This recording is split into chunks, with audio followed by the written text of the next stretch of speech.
Bisitahin ko muna yung naglilimlim dito. Yan, so 14 yung itlog nito guys, native.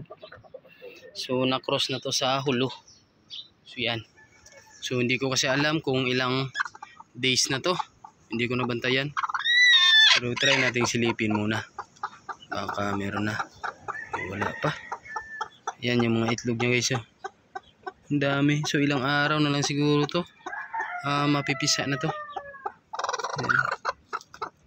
Yan. Yan yung ating pure native na naglilimlim na guys.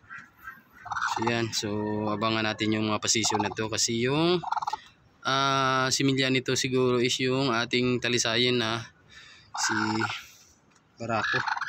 Yan, dito sa kabila guys, so is may nangingitlog na rin. Yan, yung ating native din. So yung ating gano yung tagapag breed nyan. Ayan guys, oh. Yan. So malapit na siguro to, ilang araw na lang.